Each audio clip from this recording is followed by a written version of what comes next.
حضرت علامہ و مولانا حافظ سید ساجد پاشا قادری کے علمی و روحانی بیانات کے لیے اس آفیشیل چینل کو سبسکرائب کریں اور بیل آئیکن ضرور پریس کریں۔ جزاک اللہ۔ مگر ہمارے پاس ماحول ایسا ہے کہ ہم عین جب خطبہ شروع ہوتا ہے تو اس وقت مسجدوں میں آتے ہیں اور پھر اس میں بھی اپنی خواہش یہ ہوتی کہ لوگوں کو گردنوں کو ہٹاتے ہوئے پہلی صف میں جا کر بیٹھتے ہیں۔ تو وہ کیا لوگ بیوقوف ہیں جو پہلے سے وہاں پر بیٹھے ہوئے؟ ایسے لوگوں کو شرم آنی چاہیے کہ ایک تو آتے ہیں آخر میں اور اوپر سے لوگوں کی گردنوں کے پھلانگتے ہوئے آگے جاتے ہیں۔ حدیث مبارکہ میں ایسے لوگوں کے لیے سخت وعید آئی ہوئی ہے، سخت جملے میرے آقا نے استعمال کیے ہیں جو بعد میں آتے ہیں اور آگے جا کر بیٹھنے کی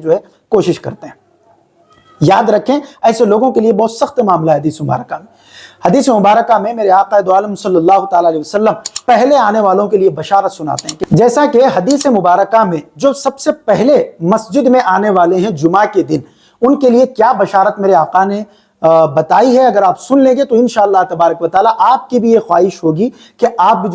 جمعہ کے دن اذان سے پہلے ہی آپ مسجد میں داخل ہو جائیں گے۔ آقا فرماتے ہیں جو سب سے پہلے مسجد میں آتا ہے جمعہ کے دن، اسے اللہ تبارک و تعالیٰ کی راہ میں اونٹ صدقہ کرنے کا ثواب ملتا ہے، اور پھر جگہ بھی پہلی صف میں مل جاتی ہے۔ اور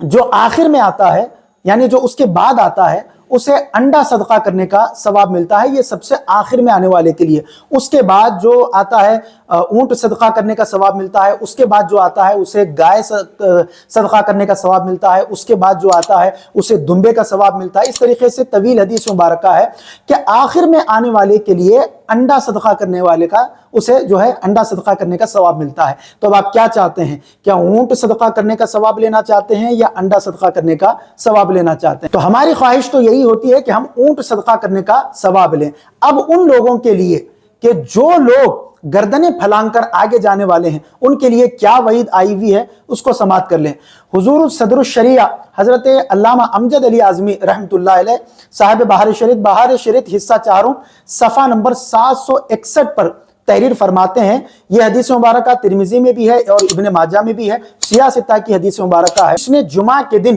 لوگوں کی گردنیں پھلانگی، یعنی اس طریقے سے جو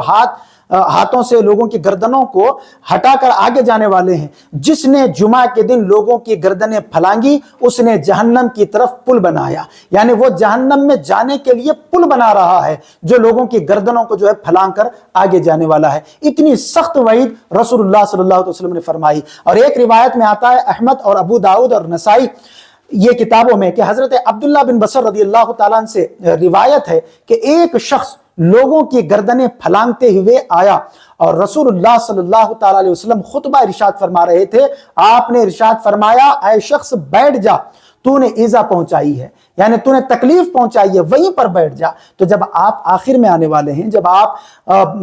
بعد میں آنے والے ہیں، بالکل خطبے سے پہلے اگر آپ آنے والے ہیں تو آپ کا طریقہ یہ ہونا چاہیے کہ جہاں پر آپ کو جگہ ملے وہاں پر بیٹھ جائیں۔ آپ چاہے سیٹھ صاحب ہوں، چاہے نوکر صاحب ہوں، چاہے آپ امیر ہوں، چاہے آپ غریب ہوں، چاہے آپ کوئی بھی کیوں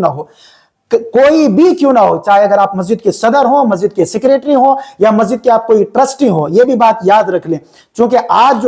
مسجدوں پر جس طریقے سے یہ جاہل صدور اور جاہل ٹرسٹیان قبضہ کر بیٹھے ہوئے ہیں، وہ لوگوں کی بھی یہ خواہش ہوتی ہے کہ وہ آخر میں آتے ہیں اور یہ سوچتے ہیں کہ میں صدر ہوں، میں پہلی صف میں جا کر بیٹھوں گا، میں سیکریٹری ہوں، میں آگے جا کر بیٹھوں گا۔ میرے آقا یہاں پر اس شخص کے لیے فرما رہے ہیں کہ جو لوگوں کی گردنوں کو پھلانگ کر جائے اس نے تکلیف دی، اس نے مسلمانوں کو بھی تکلیف دی، اور اس نے جو بیٹھے ہوئے ہیں جو اللہ اور اس کے رسول کا ذکر سن رہے ہیں ان کو بھی اس نے ڈسٹرب کر دیا۔ تو جہاں جگہ ملے وہاں پر بیٹھنا چاہیے۔ مزید ایسے ہی ویڈیوز دیکھنے کے لیے ویڈیو کو ابھی لائک اور ہمارے یوٹیوب چینل سید ساجد پاشا قادری کو ضرور سبسکرائب کر لیں اور بیل آئیکن ضرور پریس کریں تاکہ ہر نئی آنے والی ویڈیو کی نوٹیفیکیشن آپ کو ملتی رہے۔